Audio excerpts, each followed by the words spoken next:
Cricket media சார்பாக வருக வருக என அன்போடு வரவேற்கிறேன். இந்த சேனல் தங்களுக்கு பிடித்திருந்தால் லைக் செய்யவும், ஷேர் செய்யவும், சப்ஸ்கிரைப் செய்து கொள்ளவும், பெல் பட்டனை கிளிக் செய்யவும். கிரிக்கெட் ஆர்வலர்கள் அனைவருக்கும் வணக்கம். பாயிண்ட்ஸ் டேபிளில் என்ன மாறுதல் இருக்குன்னு பார்த்துருவோம். இப்போ நேற்று நடந்த போட்டி முடிவில் பார்த்தீங்கன்னா மும்பை இந்தியன்ஸ் அணி கொஞ்சம் மேலே ஏறி இருக்காங்கங்கிறது வரலாறாக இருக்கிறது. அதுலேயும் பார்த்தீங்கன்னா 6ஆம் இடத்திற்கு முன்னேறி இருக்காங்க. குறைந்த ஸ்கோரை சுருட்டி குறுகிய ஓவர்களில் முடித்ததுனால ப்ளஸ் ரன் ரேட்டில் அவங்க இருக்கிறது அந்த அணிக்கு கூடுதல் பலம். ஒரு வெற்றி கூட பெறாத அணியாக மும்பை இந்தியன்ஸ் இருந்தது. இப்போ எல்லா அணிகளும் தலா ஒரு வெற்றி பெற்றிருக்காங்க அப்படிங்கிறதுல மாற்று கருத்து இல்லை. இப்போ இந்த போட்டியில் பொறுத்தளவுக்கு ரொம்ப இன்னும் கவனிக்க வேண்டிய விஷயம் என்ன அப்படின்னா, இதுவரைக்கும் தோல்விகளே சந்திக்காத அணிகள் 3 இருக்குது. RCB, DC, PBKS. இவங்கெல்லாம் அடுத்தடுத்த போட்டிகளில் தோல்வியும் தழுவுனாங்கன்னா போட்டி இன்னும் கடுமையாக இருக்கும். பிளே ஆஃப் வாய்ப்புக்காக பல அணிகள் அடிச்சுக்கும் அப்படிங்கிறத சொல்லலாம். கடந்த 12வது போட்டியில் மும்பை இந்தியன்ஸ் கேகேஆருக்கு நடந்த மேட்ச்சில் ப்ளஸ் என்ன மைனஸ் என்னன்னு பார்ப்போம். ஃபஸ்ட்டு ப்ளஸ்ஸு அறிமுக போட்டியிலே 4 விக்கெட்டுகளை எடுத்த அஸ்வினி குமார் 3 ஓவர் போட்டு 24 ரன்கள் கொடுத்து 4 விக்கெட் எடுத்து 8 எக்கானமி. இவர்னால தான் அந்த அணி ரொம்ப சிறப்பான வெற்றியை பெற்றது. அடுத்தபடியாக தீபக் சகர், இவரும் பவர் பிளேயில் 2 ஓவருக்கு 19 ரன் கொடுத்து 2 விக்கெட்டு 9.5 எக்கானமி. ஆனால் விக்கெட்ஸ் எடுத்து கொடுத்தது கூடுதல் பலமாக பார்க்கப்படுகிறது. அப்போ ஓப்பனிங்கில் இன்னொரு வீரர் அப்படின்னு பார்க்கும்போது ட்ரெண்ட் போல்ட் முதல் ஓவரிலே முதல் விக்கெட்டை எடுத்துனது, அதுவும் சுனில் நரைன் விக்கெட் எடுத்தது, அதுதான் ப்ளஸ் பாயிண்ட்டாக அமைஞ்சது. 4 ஓவர் போட்டு 23 ரன் கொடுத்து 1 விக்கெட் எடுத்திருக்காரு. 5.8 எக்கானமி குறைவாக கொடுத்துருக்காரு. 3 பவுலர் தான் ரொம்ப அந்த அணி ஜெயிக்கிறதுக்கு காரணமாக இருந்தாங்க. அது மட்டும் இல்லாமல் ஒரு பேட்ஸ்மேன் ரியான் ரிக்கல்டன் 41 பாலில் 62 ரன்னு, 4 4 5 6 அடித்து அந்த அணியை விரைவாக 12 ஓவரில் முடிக்கிறதுக்கு காரணமாக இருந்தவர் இவர் தான். ஸோ இதெல்லாம் ப்ளஸ் அந்த அணியுடையது. மைனஸ் என்ன, கேகேஆர் செஞ்ச மைனஸ் என்ன அப்படின்னு பார்த்தீங்கன்னா ஒரு 3 காரணம் சொல்லலாம்.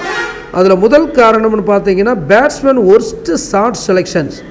எந்த பாலை அடிக்கணுன்றது தெரியாமல் போய் அடித்தது, எல்லாரும் அவுட் ஆனதுக்கு வழிவகுத்தது. சுனில் நரைன் ஓப்பனிங் இறங்கினது, பவர் பிளேயில் ஃபெயிலியரை சந்தித்தது. இதுதான் அவங்களோட மைனஸ். அடுத்து இன்றைய போட்டி 13வது போட்டி. எல்எஸ்ஜிக்கும் பிபிகேஎஸ்க்கும் இடையிலான போட்டி லக்னோவோட சொந்த மைதானத்தில் நடக்கிறதுனால ரிஷப் பண்ட் தலைமையிலான அணிக்கு இது ஒரு நல்ல பலம்னு சொல்லலாம். அடுத்து first segment Neeya Naana. First segment பொறுத்தளவுக்கு எல்எஸ்ஜி பிபிகேஎஸ் இதற்கு முன்பாக 4 முறை மோதியிருக்காங்க, 2 பேரும் நேருக்கு நேராக. அதில் 3 முறை எல்எஸ்ஜி வெற்றி பெற்றிருக்கு, ஒரே ஒரு முறை தான் பஞ்சாப் ஜெயிச்சிருக்கு. இதில் அதிகபட்ச ஸ்கோராக பார்த்தீங்கன்னா எல்எஸ்ஜி 207 ரன்கள் பிபிகேஎஸ்க்கு எதிராக எடுக்கிறாங்க. அதே போல் பிபிகேஎஸ் 201 ரன்கள் எல்எஸ்ஜிக்கு எதிராக எடுத்திருக்காங்க. இதற்கு முன்பாக 159 ரன்களுக்குள்ளே சுருண்டிருக்காங்க எல்எஸ்ஜி பிபிகேஎஸ்க்கு எதிராக.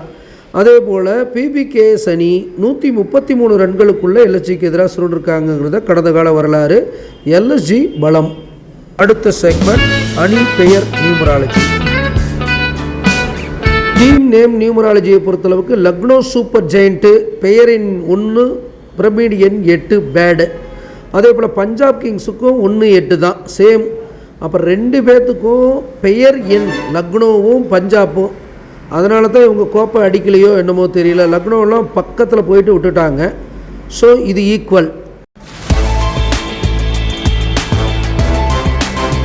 கேப்டன் நேமை பொறுத்தளவுக்கு பார்த்தீங்கன்னா ஸ்ரேயஸ் ஐயர் 2-9 வருது, வெரி குட்.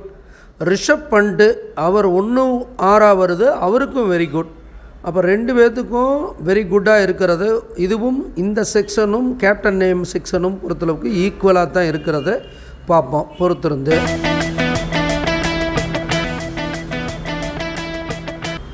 டுடே லக்கியை பொறுத்தளவுக்கு நம்ம ஏற்கனவே போட்டு வச்ச லக்கி ட்ரா வின்னர் அடிப்படையில் 13வது மேட்ச்சில் பஞ்சாப் கிங்ஸுக்கு அதிக லக்கி இருக்க போகிறது அப்படிங்கிறது தெரிகிறது. அப்போ இந்த செக்மெண்ட் வின்னர் பஞ்சாப் கிங்ஸ்.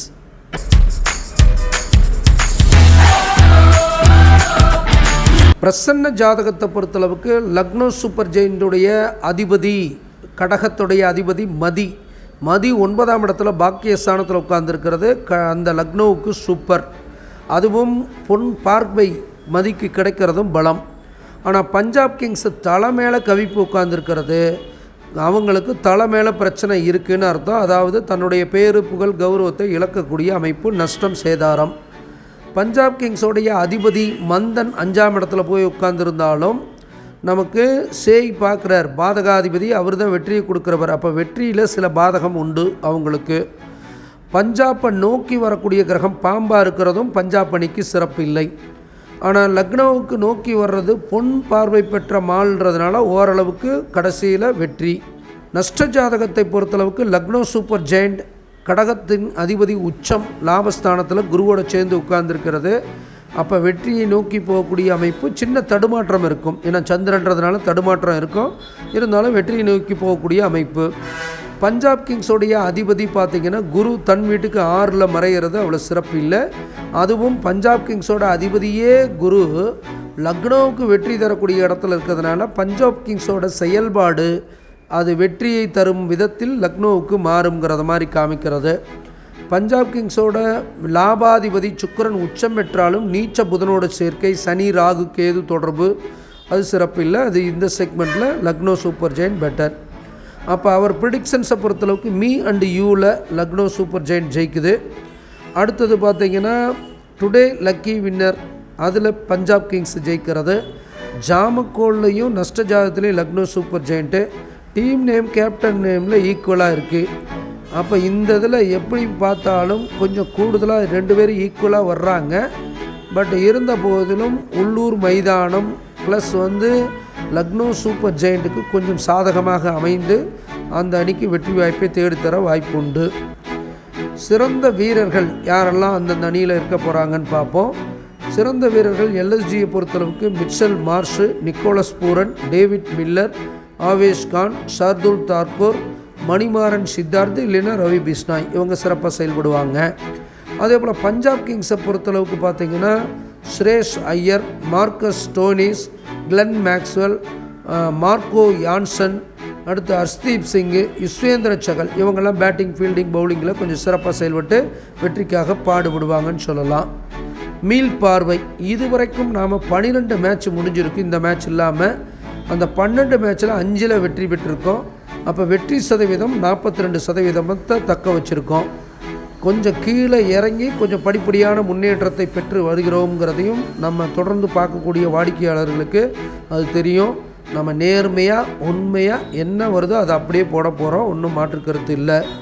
ஜாதகம் பார்க்க, படிக்க, எழுத அடியேனை வாட்ஸ்அப்பில் தொடர்பு கொள்ளவும். நன்றி, வணக்கம்.